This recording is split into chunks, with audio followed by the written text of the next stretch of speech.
Hey friends, so in the last classes we have discussed about the acids. Old method के according आप कैसे acids का पता लगा सकते हैं। आज हमें पढ़ना है मॉडर्न कॉन्सेप्ट, जिसको एरिहेनियस कॉन्सेप्ट ऑफ एसिड भी बोलते हैं। ये मॉडर्न कॉन्सेप्ट है और पेपर में आपको यही लिखना है जो पिछली video. According to this concept आप कह सकते हैं कि किसी भी सब्सटेंस को एसिड कब कहेंगे। According to this, acid is a substance which gives H plus ions in water। मतलब कोई भी सब्सटेंस अगर उसको वाटर में डिसॉल्व कर रहे हैं और अगर वो आपको H प्लस आयंस दे रहा है, उस सब्सटेंस को आप क्या कहेंगे? That substance is an acid. For example, if you take HCl plus, that it will give H3O plus Cl minus. In this case, what we are getting? We are getting H plus ion. Any substance which provides hydrogen ions, or you can say H plus ions in water. I remember, please remember and mark my words, I am saying any substance which is giving H plus ions in water, उसी case में आप उसको एक acid कहेंगे, otherwise acid. ठीक है, इसके कुछ एग्जाम्पल और ले लेते हैं। जैसे ये ग्लूकोज है C6H12 6। अब इसके अंदर भी तो हाइड्रोजन है। अगर हाइड्रोजन को आप वाटर के साथ ऐड करोगे, ये आपको H प्लस आयंस देगा, will not provide। that means glucose जो है, glucose is not an acid because it do not gives H plus ions। बेटा बहुत सारी चीजें हैं जिनके अंदर हाइड्रोजन होता है, जैसे कार्बोहाइड्रेट है आपका ग्लूकोज, इसके अंदर भी तो हाइड्रोजन है। इसका मतलब ये भी हमें H प्लस आयन देगा? बिल्कुल नहीं। जब भी कोई सब्सटेंस आपको H प्लस आयंस वाटर में नहीं देगा या वो आयंस में ब्रेक होके हाइड्रोजन आयन आपको नहीं दे, तब तक आप गिवन सब्सटेंस को आप एसिड नहीं कह सकते। तो ग्लूकोज आपका एक एसिड नहीं है, क्योंकि ये H प्लस आयंस बिल्कुल भी प्रोवाइड नहीं करवाता जब ये वाटर में डिसॉल्व हो जाता है। लेकिन HCl है, H2SO4 है, HNO3 है, ठीक है, ये जितने भी सब्सटेंसेस हैं ये वाटर में डिसॉल्व होके आपको H प्लस आयंस देते हैं। That is why these are known as acids। This is your modern concept how you can define a given substance is an acid or not। Okay, let's move on। अभी हमने समझा बेटा the definition of acids according to the modern concept। I was telling you if HCl is in aqueous solution। Now what is aqueous solution? Aqueous solution which is in liquid state। If HCl is in aqueous solution, then it will break into ion H plus Cl minus।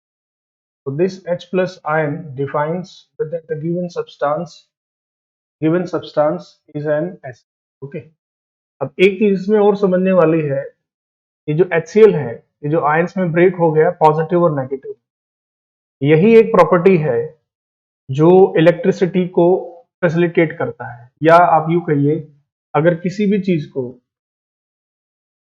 Electrically अगर conductor होना है, या कोई चीज अगर आप कह रहे हैं कि कोई मेटल है, कोई लिक्विड है, अगर वो इलेक्ट्रिसिटी का कंडक्टर है तो क्यों है? वो कंडक्टर 3 वजह से होता है। सबसे एक चीज तो आपको पता है, फ्री इलेक्ट्रॉन, 9th क्लास में हमने पढ़ा था एटम वाले चैप्टर में। दूसरी चीज है जिसकी वजह से वो कंडक्टर कहलाता है, बिकॉज ऑफ फ्री आयंस। अगर किसी चीज के अंदर आयंस हैं फ्री, पॉजिटिव नेगेटिव की फॉर्म में, तो उसके अंदर से करंट आपका पास होगा। और तीसरी चीज है होल्स फॉर्मेशन। होल्स फॉर्मेशन, अगर किसी भी ऑब्जेक्ट में ये 3 चीजें हैं, तीनों में से कोई एक चीज हो, फ्री इलेक्ट्रॉन्स हो, फ्री आयंस हो, होल्स फॉर्मेशन हो, तो आप कह सकते हैं कि उसमें से इलेक्ट्रिसिटी का कंडक्शन होगा, वहां से बिजली आपकी करंट जो है उसका फ्लो होगा। अब सवाल ये है कि होल फॉर्मेशन क्या है, तो ध्यान से समझना। जब भी कोई इलेक्ट्रॉन अपनी जगह को छोड़कर आगे जाता है, तो होल असल में है क्या, मैं बता देता हूं। Hole is a vacancy created by free electron created by free electron यानी कि फ्री इलेक्ट्रॉन जहां है वो मूवमेंट तो करेगा, और फ्री इलेक्ट्रॉन अपनी जगह से उठकर जब आगे चला जाता है तो पीछे एक वर्चुअल वैलेंसी रह जाती है। इसी वर्चुअल वैलेंसी को हम होल कहते हैं। ये 11th-12th क्लास जब आप जाएंगे तो वहां पर सेमीकंडक्टर फिजिक्स आएगी, तब आपको वहां पे पढ़ने को मिलेगा इलेक्ट्रॉन और होल क्या चीज होता है। एनालॉग इलेक्ट्रॉनिक्स में आप लोग पढ़ेंगे। अभी के लिए आप सिर्फ इतना समझिए कि फ्री आयन से हमें मतलब है, यानी कि ये जो एसिड्स हैं they get break down into ions, और they gives us ion when we dissolve them into water. तो इसी आयन फॉर्मेशन की वजह से यहां पर एक डेफिनेशन आपके लिए बनती है जिसको बोलते हैं इलेक्ट्रोलिसिस। इलेक्ट्रोलिसिस इलेक्ट्रोलिसिस का मतलब क्या होता है? The process in which by passing the current by passing the current substance break down into ion break down। आमतौर पर जो इलेक्ट्रोलिसिस है H2SO4 आपका ये इस्तेमाल किया जाता है एज ए इलेक्ट्रोलाइट के फॉर्म। यानी कि जो बैटरी होती है हमारे घरों में, निकल कैडमियम या लेड लेड आयन जो बैटरी होती हैं जो इन्वर्टर के साथ लगी होती है, उनमें इलेक्ट्रोलाइट की फॉर्म में H2SO4 भरा होता है। इलेक्ट्रोलाइट जिसको आप एसिड बोलते हैं, तेजाब भी बोल देते हैं इसको, एसिड, तेजाब। इलेक्ट्रोलिसिस क्या है? एक तरीके से करंट के फॉर्मेशन के पास होने से H2SO4 फील्ड होता है बैटरीज के अंदर, उसको तेजाब एसिड बोलते हैं। वहां पर जो H2SO4 है, सल्फ्यूरिक एसिड, ये इलेक्ट्रोलाइट का काम करता है। इसको विद्युत अपघटय कहते हैं, विद्युत अपघटय। अब इलेक्ट्रोलाइट क्या है? Electrolyte is a substance in which ion formation takes place. Ions formation takes place by passing the current. By passing, समझ रहे मेरी बात? यानी कि जिसके अंदर से करंट फ्लो करने से अगर वो आयंस में ब्रेक हो जाता है, जैसे H2SO4 aqueous solution में, it will and by passing the current it will get converted H2 plus SO4 to minus. Because of this is positive ion, this is negative ion. Or as I told you, positive ion is known as cation, negative ion is known as an. याद रखने का आसान तरीका, cation के ऊपर plus है, यानी कि प्लस का सिंबल कटा हुआ होता है, that is why it is known. तो this is electrolysis and electrolyte. आमतौर पर ये जो है इलेक्ट्रोलिसिस और इलेक्ट्रोलाइट, ये इलेक्ट्रिसिटी वाले चैप्टर में आपको पढ़ना होता है, बट यहाँ पर आयन फॉर्मेशन की बात हुई है, इसको भी आपको देखना पड़ेगा, इलेक्ट्रोलिसिस और इलेक्ट्रोलाइट। ओके, तो जैसे कि अभी मैंने बताया था, ग्लूकोज में अगर हाइड्रोजन है, ब्रेकडाउन होके अगर वो हाइड्रोजन आयन नहीं देगा, तो वो जरूरी नहीं है कि हर वो चीज जिसके अंदर हाइड्रोजन है वो आपका एक एसिड हो। एसिड होने की एक ही प्राइम मॉडर्न डेफिनेशन है, if anything get dissolved into water and by when dissolving in the water, if it gives H plus ions, only then it is a acid. Okay, चलिए आगे बढ़ते हैं। Types of acid, types of, कितने type के acids होते हैं? First is strong and weak acid, strong and weak acid. Second is organic and inorganic, organic and inorganic. Third is saturated and diluted. Saturated and diluted. Generally, there are three categories: strong, weak, organic, inorganic, saturated. First of all, we will start our topic by strong and weak acid. Okay, let us make some interesting notes. Video आपके पास है और जैसा कि हमने कहा आप इसको अलग अलग वेरिएशन स्पीड के साथ देख सकते हैं। ध्यान से समझिएगा, अच्छे अच्छे नोट्स बनाइएगा। यही नोट्स जब हम आपको होमवर्क देंगे असाइनमेंट की फॉर्म में, तब आपको ये नोट्स बहुत काम आएंगे। ओके, आगे बढ़ते हैं। नेक्स्ट टाइप्स ऑफ एसिड्स में सबसे पहली कैटेगरी है strong acid and weak acid. Strong acid and weak, इसमें सिंपल सी एक बात समझने वाली है। Suppose this is a glass beaker और इसके अंदर HCl आपका फिल्ड, और सपोज करिए ये HCl हाइड्रोजन के आपको सिर्फ 4 ही आयंस प्रोड्यूस करके देता है, 4 ही दे सकता है। तो स्ट्रॉन्ग एसिड वो होता है माय डियर स्टूडेंट्स जो ब्रेक डाउन होके या वाटर में डिसएसोसिएट होकर जब आयंस फॉर्म करेगा, तो जितने आयंस वो फॉर्म कर सकता है उतने ही आयंस वो एग्जैक्टली फॉर्म करेगा। यानी कि मैक्सिमम कैपेबिलिटी तक या मैक्सिमम कैपेसिटी तक जितने आयंस वो डिसॉल्व कर सकता है उतने आयंस डिसॉल्व करे। ऐसे एसिड्स को बोलते हैं स्ट्रॉन्ग एसिड्स। तो अब लिखेंगे कैसे? Those acids which disassociates completely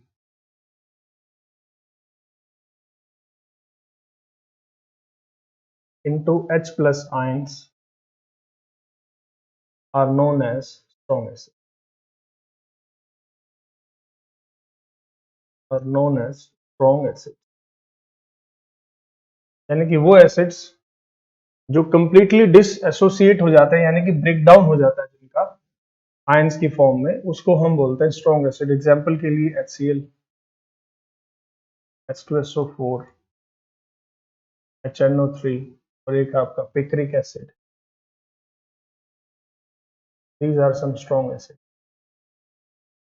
Okay, hydrochloric acid, sulphuric acid, nitric acid and picric. अब वीक एसिड किसको बोलेंगे भाई? वीक एसिड कोई ज्यादा मुश्किल नहीं है, इसी का भाई है। फर्क इतना है कि यहाँ पर कंप्लीटली आपका डिसएसोसिएट हो रहे थे, यहाँ पे क्या होगा? पार्शियली डिसएसोसिएट होगा। Those acids which disassociate partially into H plus ions are known as weak acid. Are known as weak acid. Simple. CH3COOH aqueous solution में जब ये आपका डिसोल्व होगा, इसमें से क्या क्या निकलेगा? CH3COO minus plus. तो सॉल्यूशन है ये, जो मैंने बताया था एक्वस सॉल्यूशन क्या होता है। ओके, सो वीक एसिड और स्ट्रॉन्ग एसिड बेसिक सा डिफरेंस है, ज्यादा कुछ इसमें कहानी है नहीं। जो कंप्लीटली डिसएसोसिएट या डिसॉल्व हो जाए आयंस की फॉर्म में, जो आपको जितने हाइड्रोजन आयन उसके अंदर बन सकते हैं उतने मैक्सिमम लिमिट तक वो आपको H प्लस आयन दे दे वाटर में डिसॉल्व होके, तभी उसको एक स्ट्रॉन्ग एसिड बोलेंगे। इसमें क्या है, मान लीजिए आयंस तो डिसॉल्व डिसएसोसिएट हो सकते हैं 15, लेकिन दे रहा है सिर्फ 5, तो उसको हम क्या बोलेंगे? Weak acid. समझ रहे हैं? जैसे आप एग्जाम में आपका पोटेंशियल तो है 80 में से 70 मार्क्स लाने का, लेकिन मोबाइल आपको कह रहा है कि भाई 80 में से 70 नहीं लाने, 50 लाने, तो आप कैसे हैं? Weak acid. और जो 80 में से 70 75 लाता है उसको क्या बोलते हैं? स्ट्रॉन्ग। और अगर आप 50 से अप जाना चाहते हैं, 70 60 पे जाना चाहते हैं, 75 आउट ऑफ 80 लेना चाहते हैं, बिल्कुल सही जगह बैठे हैं आप, सही टीचर्स के साथ आप पढ़ रहे हैं। स्कूल्स ही, India first free online school, है ना। और आप जैसे और भी होंगे जिनको इस प्लेटफॉर्म की सच में जरूरत है। तो my dear students, on the day of teachers day, I am requesting you, please forward these videos to your 5 friends so that they can also take advantage of this campaign, free education जो campaign है इसका आप फायदा उठा सकते हैं। Strong और weak acid के बाद हम चलते हैं my dear students, saturated and diluted. Saturated acid, या इसको एक नाम और देते हैं कॉन्सेंट्रेटेड, कॉन्सेंट्रेट। पुरानी नोटबुक्स के हिसाब से ये जो टर्म है ये इस्तेमाल नहीं होती, अब कॉन्सेंट्रेटेड एसिड इस्तेमाल होता है। और कॉन्सेंट्रेटेड के साथ में एक चीज और इस्तेमाल होती है, डाइल्यूटेड एसिड। कॉन्सेंट्रेटेड एसिड का सीधा सा मतलब बेटा एक ही मतलब है इसका कॉन्सेंट्रेटेड का, जिसके अंदर एसिड आपका ज्यादा क्वांटिटी में होता है और वाटर आपका कम क्वांटिटी, ठीक है। और डाइल्यूट थोड़ा सा रिवर्स है, डाइल्यूटेड एसिड ये उल्टा है, इसमें एसिड आपका कम अमाउंट में होता है और वाटर ज्यादा अमाउंट। ये एक बेसिक डिफरेंस है दोनों में। जैसे एग्जांपल के लिए अगर मैं आपको लिखूं 98% H2SO4 बाय मास, एक एग्जांपल है। इसका क्या मतलब है, इसके अंदर जो सॉल्यूशन है वो साथ में वाटर है,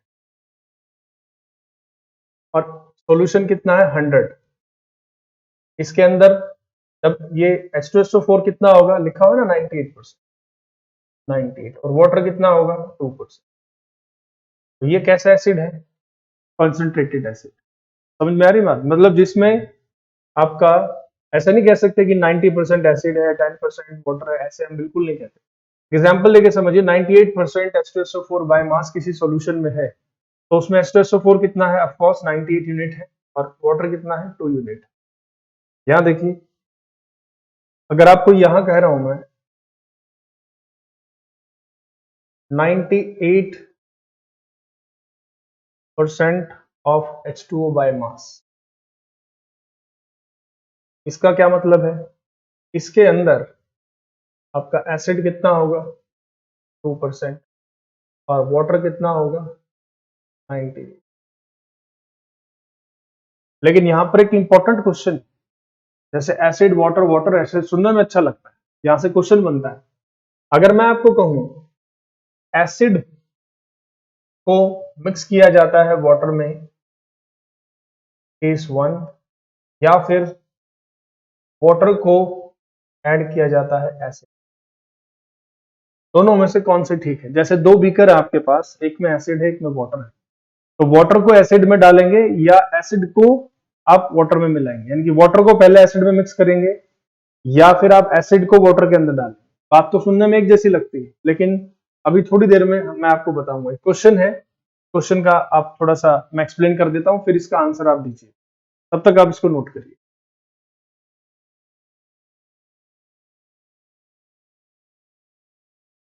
reaction between acid and water. Suppose करिए आपके पास एक ये बीकर है, इसमें आप वाटर ऐड कर रहे हैं, ऑफ कोर्स अंदर आपका एसिड है। वी हैव अनदर बीकर जिसमें अंदर वाटर है, we are adding acid into that. Now which one is correct, yes this one और this one, of course this is correct, this is not. ऐसा क्यों, ऐसा क्यों होता है, सिंपल समझिए। जब आप वाटर को एसिड में मिक्स करते हैं तो वाटर और एसिड का जो रिएक्शन है वो एक्सोथर्मिक रिएक्शन होता है। एक्सोथर्मिक क्या होता है, समझिए ध्यान से। Acid and water reaction is exothermic reaction, exothermic तो बोलते हैं ऊष्माक्षेपी, ऊष्माक्षेपी रिएक्शन। मतलब my dear students, exothermic reaction वो होती हैं जिसमें रिएक्शन जब होती है तो साथ में हीट एनर्जी भी रिलीज होती है एक्सेस अमाउंट, उसको एक्सोथर्मिक रिएक्शन बोलते हैं। तो अगर आप वाटर को एसिड में मिक्स करोगे तो वहां पर एक्सट्रीम हीट कन्वर्ट होगी, एक्सट्रीम हीट प्रोड्यूस होगी, और जिसकी वजह से जो एसिड है वो वो आपका एनर्जी, हीट एनर्जी की वजह से छिटक सकता है, बर्तन से बाहर आ सकता है और आपके चेहरे और स्किन को जला सकता है। इसीलिए हम क्या करते हैं, वाटर को एसिड के अंदर कभी नहीं मिलाते, बल्कि एसिड को वाटर के अंदर मिलाते हैं, समझे। और ये जो हीट जनरेट होती है, ये हाइड्रेशन एनर्जी की वजह से हीट प्रोड्यूस होती है। तो यहाँ पे लिख सकते हैं heat produces because of hydration.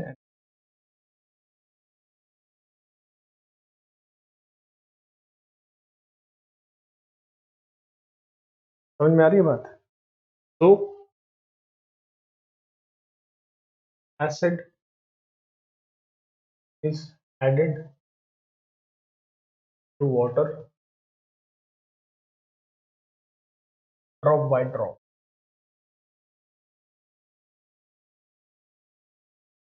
ठीक है। Water should not be added, not be to acid because it is an exothermic reaction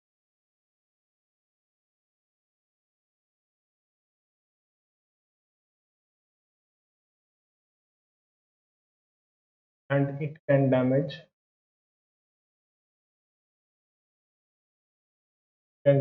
or burn your skin and।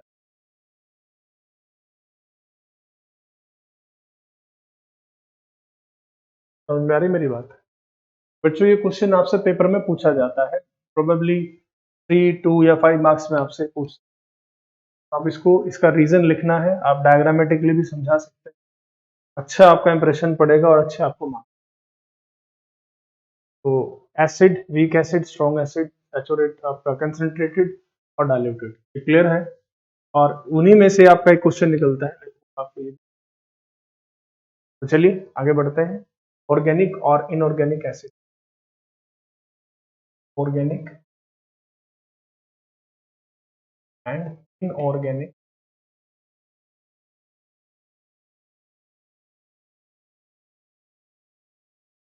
ये नई कैटेगरी है, आपके बुक में ये आपको नहीं मिलेगा। ऑर्गेनिक का मतलब होता है something, something from nature,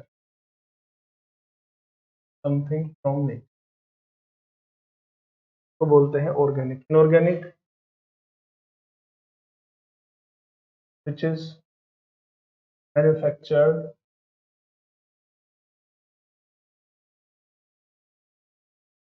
synthetically,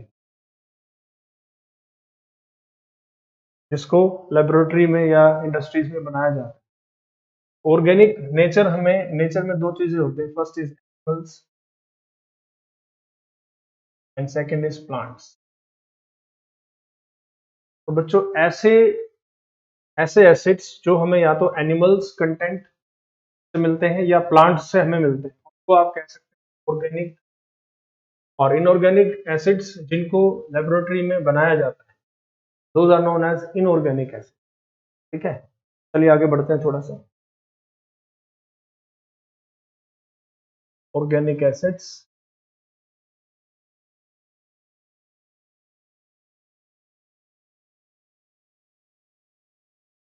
acids which are present in plants and उनको हम कहते हैं organic acid. For example lactic acid, example ये ले सकते हैं, ऑक्सैलिक एसिड,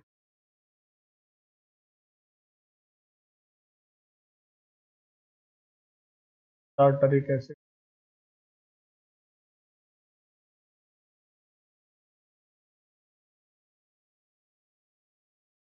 सिट्रिक एसिड। नाम सही है, पेपर कुछ नेम्स है पेपर में आ जाते हैं। Formic acid,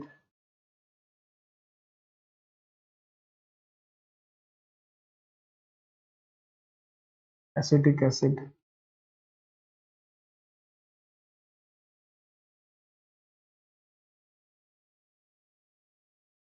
lactic acid, it is present in curd and milk. इसी की प्रेजेंस की वजह से जो दही है वो उसका टेस्ट या कुछ टाइम बाद दूध खट्टा हो जाता है। ऑक्सैलिक एसिड ये आपको टोमेटो और स्पिनच में मिलेगा, टोमेटो और पालक में।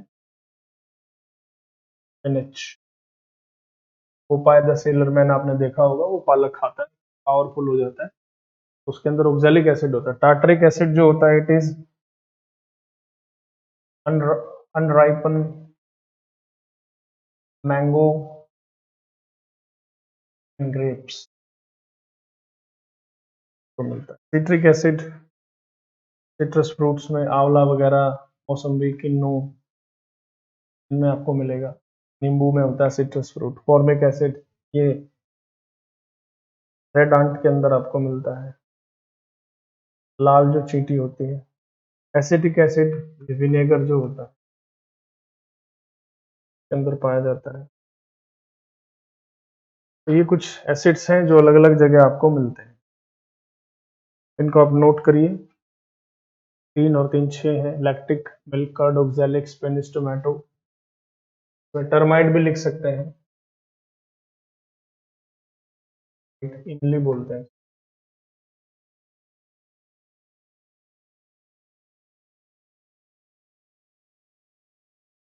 ये कुछ चीजें हैं। ऑर्गेनिक एसिड, इसके साथ है इनऑर्गेनिक एसिड।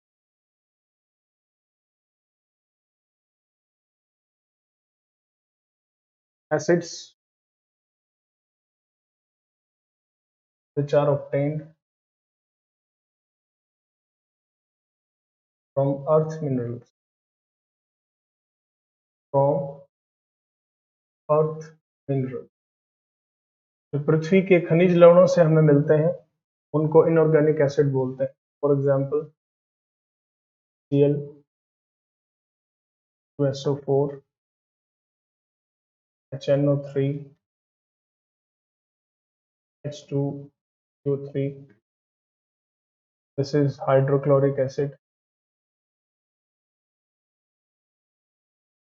हाइड्रोक्लोरिक एसिड को बच्चों नमक का एसिड भी बोलते हैं। सल्फ्यूरिक के अंदर सल्फर है बेटा ज्यादा मात्रा में। This is nitric acid, nitrogen इसके अंदर होता है, इसमें आपका सल्फर है, देख रहे हैं। H2CO3 कार्बोनिक एसिड, ये अर्थ मिनरल्स जो हमें मिलते हैं अर्थ के अंदर वहां से ही मिलता है। एक और है H2SO3, तो बोलते हैं sulphurous acid.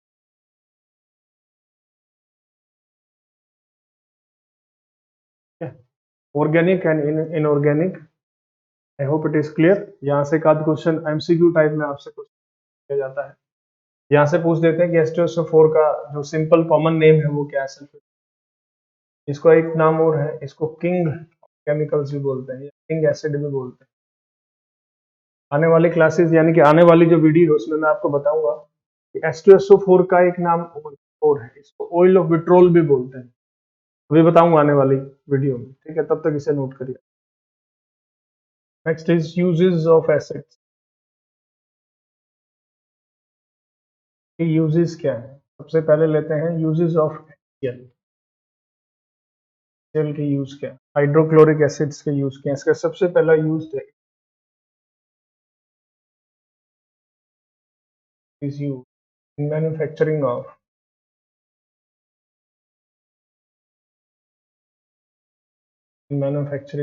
aquaresia, manufacturing of aqua regia.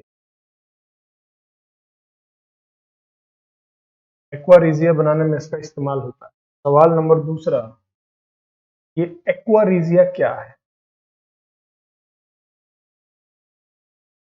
What is aqua regia? इस थोड़ा सा ठीक कर लेते हैं।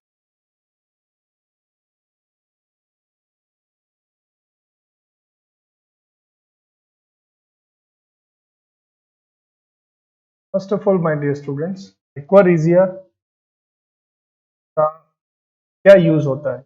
ये एक ऐसा सॉल्यूशन है जिसके अंदर जो लीस्ट रिएक्टिव मेटल्स होते हैं, सिल्वर है, गोल्ड है, प्लेटिनम है, वो डिसॉल्व हो जाती है ना?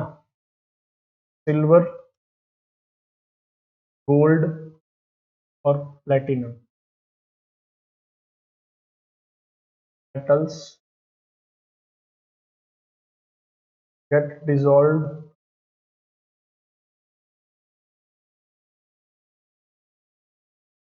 ठीक है। अब ये इसका केमिकल कंपोजिशन क्या होता है? एक्वारीजिया जो होता है वो बनता है कॉन्सेंट्रेटेड HCl और कॉन्सेंट्रेटेड HNO3, इनसे मिलके बनता है। इसमें कॉन्सेंट्रेटेड जो HCl होता है ये 3:1 में मिला हुआ, concentrated HCl and concentrated HNO3, it is 3:1। अब सवाल नंबर 1, अगर पेपर में पूछा जाएगा कि एक्वारीजिया का कंपोजिशन क्या है, सिंपल सी चीज है 3:1, लेकिन आप ऊपर भूल जाएंगे कि ऊपर 3 कंपोजिशन HCl का है कि HNO3 का। बिल्कुल आसान तरीका याद रखने का, HCl में 3 अल्फाबेट है HCl, लेकिन आप कहोगे सर HNO3 में भी 3 है, लेकिन उसके साथ में 3 लगा हुआ, उसको भूल जाइए।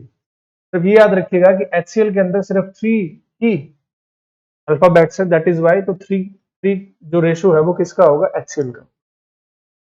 एक्वारीजिया का एक और नाम है, इसको हम बोलते हैं रॉयल वाटर या तो रॉयल एसिड भी बोल देते हैं। ठीक है, आपको याद होगा मैंने रिएक्टिविटी सीरीज आपको करवाई थी। रिएक्टिविटी सीरीज जब हमने फर्स्ट चैप्टर पढ़ा था साइंस का, उसमें मैंने आपको करवाया था, और उसमें हमने बात की थी about the chemical equation and reactions. तो वहां पर मैंने कहा, डिस्कस किया था कि गोल्ड है, सिल्वर है, सिल्वर, गोल्ड और प्लेटिनम, ये कुछ प्रीशियस मेटल होते हैं और ये बहुत कम रिएक्ट करती हैं, लेकिन रिएक्ट करती हैं किसके साथ? एक्वारीजिया के साथ। और एक्वारीजिया क्या है? कंसंट्रेटेड HCl और HNO3 से मिलकर आपका एक सॉल्यूशन बनता है, उसको बोलते हैं एक्वारीजिया। ठीक है।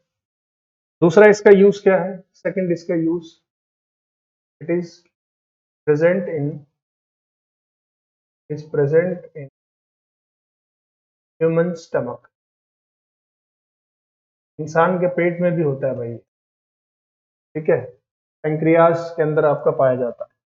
तीसरा इसका यूज क्या है? Is also used in leather industry, leather industry में भी इस्तेमाल। These are some uses of HCl। और क्या क्या इस्तेमाल इसका हो सकता है HCl का? It is also used in galvanizing process. It is also used before galvanizing process. It is also before galvanizing process.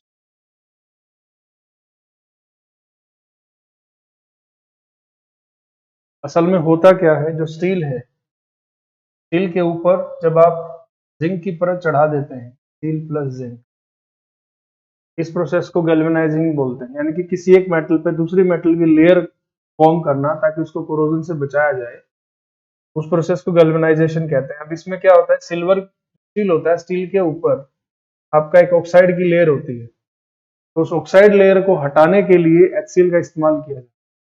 तो ये जब लेयर हट जाती है उसके बाद ही स्टील का गैल्वेनाइजेशन किया जाता है। तो आप कह सकते हैं कि HCl is used to remove the oxiding layer present on steel before galvanization process.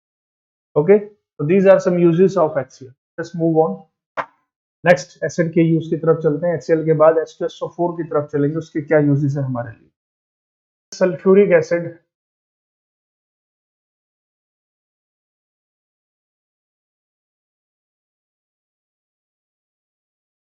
Next is sulfuric acid, it is 2SO4.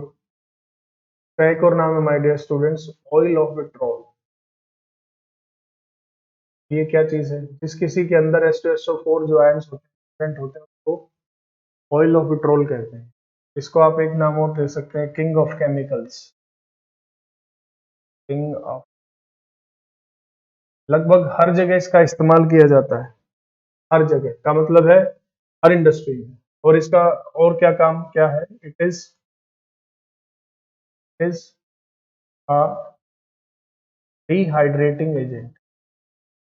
Dehydrating agent, dehydrating agent का मतलब क्या है भाई? अगर कहीं पे पानी की क्वांटिटी ज्यादा है, आप H2SO4 की बोतल खोल के रख दीजिए, ये एटमॉस्फेयर में या उस कमरे में जितनी भी नमी होगी उसको सोख लेगा। ठीक है, कमरे के अंदर आप खोल के रखेंगे तो उसके अंदर एयर में जितना मॉइस्चर जो कंटेंट होता है उसको सोख लेता है। इसीलिए इसको आप तेजाब भी बोलते हैं।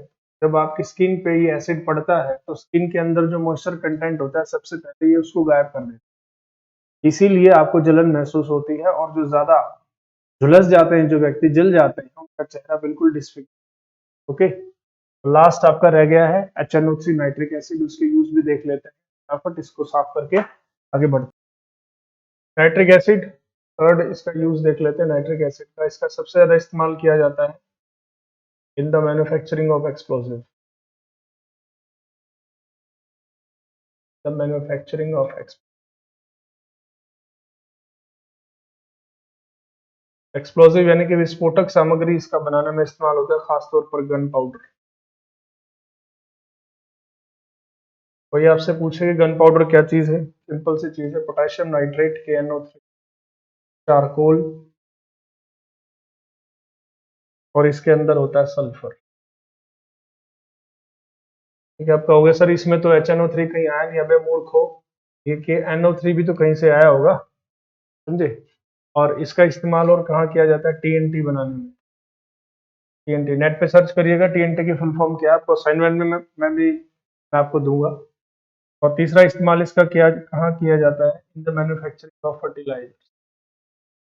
इन द मैन्युफैक्चरिंग ऑफ फर्टिलाइजर, जो हम खेतों में डालते हैं, यूरिया वगैरह, को बनाने में इसका। So these are the uses of acids, and this is a complete description about the acids according to the old phenomena and to the new phenomena. I hope ये आपको पूरा का पूरा कॉन्सेप्ट क्लियर है। नेक्स्ट वीडियो में हम पढ़ेंगे about base. Base को हम ओल्ड वर्जन से भी पढ़ेंगे, न्यू वर्जन से भी पढ़ेंगे। लेकिन कुछ बच्चे सोच रहे हैं सर बुक्स में तो इतना डिटेल में नहीं दिया हुआ, लेकिन बेटा जो आपका पेपर एग्जाम में जो सेट होगा वो किसी एक बुक को रेफरेंस में रख के नहीं बनाया जाएगा। उसमें एस चांद की बुक भी पढ़ी जाएगी, ICSE बोर्ड की बुक्स भी पढ़ी जाएंगी, NCERT भी पढ़ी जाएगी, और गाइड्स वगैरह जो आप फॉलो करते हैं, रेफरेंस बुक वगैरह, वो भी आपकी पढ़ी जाएंगी। ओके, तो अपने आप को थोड़ा ना बुक के दायरे तक सीमित मत रखिए, थोड़ा सा बाहर सोचिए। इसीलिए तो आपको ये स्कूल ही प्लेटफॉर्म दिया गया। अगर हम आपको बुक का ही मटेरियल देते रहेंगे फिर फायदा क्या? Okay, till then bye bye, have a nice day, stay safe.